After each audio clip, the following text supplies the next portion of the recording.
Yes, class 10th। Last lecture में हमने quadratic polynomial की जीरोस फाइंड आउट करनी सीखी थी। सम ऑफ जीरोस के बारे में स्टडी किया था। सम ऑफ जीरोस का फॉर्मूला माइनस बी बाय ए और प्रोडक्ट ऑफ जीरोस का फॉर्मूला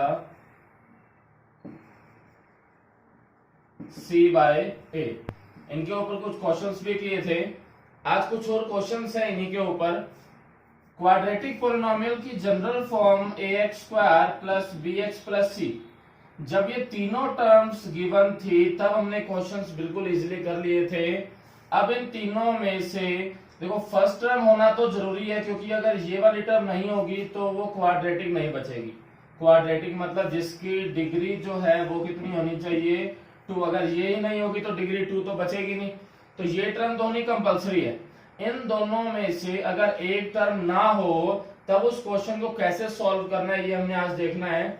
सबसे पहले हम लेके चलते हैं, हमारे पास कांस्टेंट टर्म है जो वो मिसिंग है, कि लास्ट वाले टर्म नहीं है हमारे पास, और हमने जीरोस फाइंड आउट करनी है। क्वाड्रेटिक पॉलिनोमियल की एग्जांपल लेते हैं। हमें दे दिया 4x square plus 8x, find the zeros of this polynomial. इस पॉलिनोमियल की जीरोस हमने फाइंड आउट करनी है। तो जब थर्ड टर्म हमारे पास नहीं है, जीरोस फाइंड आउट करने के लिए इसको इक्वल पुट कर दिया किसके, 0 के। थर्ड टर्म तो हमारे पास है ही नहीं, तो दो टर्म्स है हमारे पास। इन दोनों में से डायरेक्ट हम कॉमन ले लेंगे कि क्या कॉमन आएगा। इन दोनों में से देखें तो कॉमन क्या रहा है हमारे पास, 4x कॉमन आया, यहाँ पर रह गया x और यहाँ पर रह गया यहाँ पर रह गया 2 इज इक्वल टू 0। तो हमारे पास दो फैक्टर्स हो गए यहाँ पर, एक 4x और एक x प्लस 2। दोनों को 0 से इक्वेट करते हैं। It is 4x equal to 0 and x plus 2 it is also equal to 0। तो यहाँ से x की वैल्यू हो गई 0/4। 0 बाय समथिंग 0 ही होता है, और यहाँ से x की वैल्यू कितनी हो गई, -2। तो जो x की दो वैल्यूज आती है, मतलब कि जो दो जीरोस होती है उनको अल्फा और बीटा से रिप्रेजेंट करते हैं। मतलब कि अल्फा की वैल्यू 0 हो गई और बीटा की वैल्यू -2 हो गई। अब अल्फा और बीटा तो हमने फाइंड आउट कर लिया। रिलेशनशिप वेरीफाई कैसे करेंगे वो हमने यहाँ देखना है। सबसे पहले सम ऑफ जीरोस के रिलेशनशिप हम लेके चलते हैं। सम ऑफ जीरोस का फॉर्मूला होता है -b/a, और सम ऑफ जीरोस का मतलब दोनों जीरोस को प्लस करना। It means alpha plus beta it is equals to -b/a। इन चारों वैल्यूज को पुट करते हैं।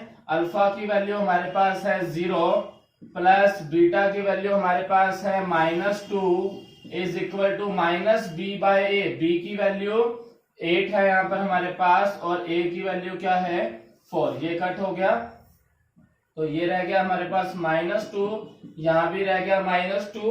तो ये रिलेशनशिप वेरीफाई हो गई हमारे पास, सेम आंसर आ गया दोनों का। सेम ऐसे ही प्रोडक्ट ऑफ जीरोस को लेकर चलते हैं।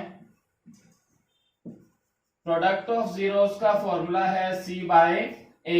प्रोडक्ट का मतलब दोनों जीरोस को मल्टीप्लाई करना, that is alpha multiply beta, c/a। चारों वैल्यूज पुट करते हैं। अल्फा की वैल्यू 0, बीटा की वैल्यू -2, सी की वैल्यू, अब देखिए यहाँ पे थर्ड टर्म नहीं थी। सी मीन्स कांस्टेंट टर्म होती है। कांस्टेंट टर्म मतलब जिसके साथ वेरिएबल नहीं होता, अगर वो टर्म नहीं है तो उसकी वैल्यू 0 हो जाएगी।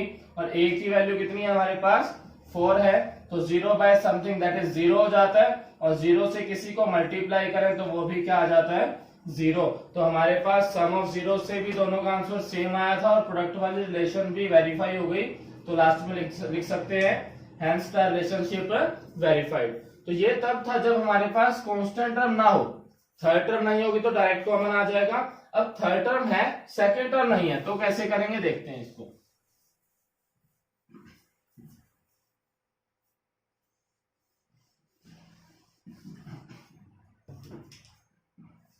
अब हमें क्वेश्चन गिवन है, आपको दे दिया t² -3।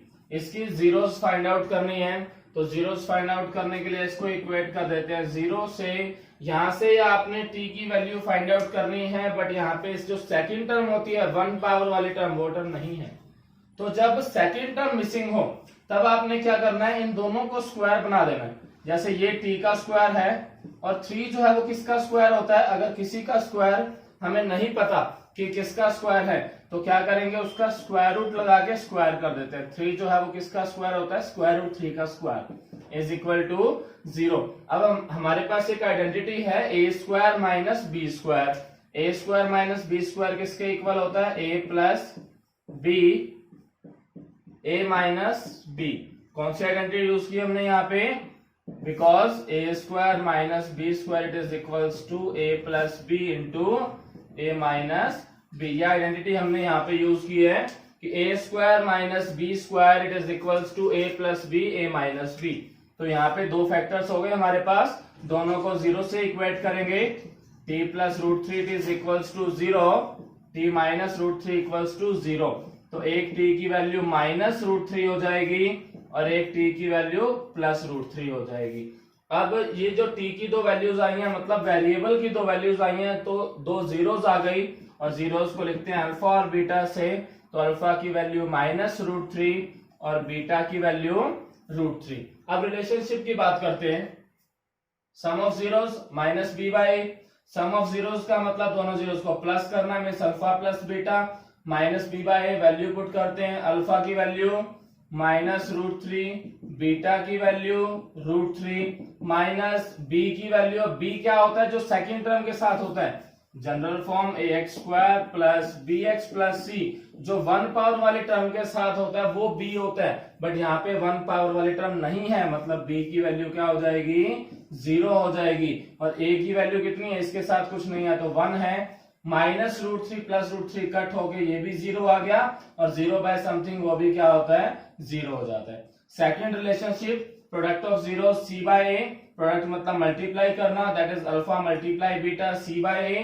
अल्फा की वैल्यू माइनस रूट 3, बीटा की वैल्यू रूट 3, सी की वैल्यू माइनस 3 और ए की वैल्यू 1। ये रूट 3 की रूट 3 से मल्टीप्लाई करेंगे तो 3 आ गया और ये भी माइनस 3 है, तो ये रिलेशनशिप भी हमारे पास वेरीफाई हो जाएगी। तो दोनों सिंपल से क्वेश्चन थे।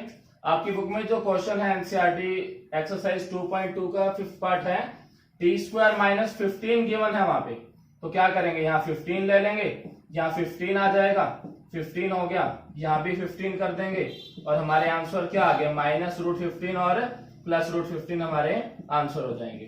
तो वो क्वेश्चन भी बिल्कुल सिंपल हो जाएगा और रिलेशनशिप भी आप वेरीफाई कर सकते हैं। ओके।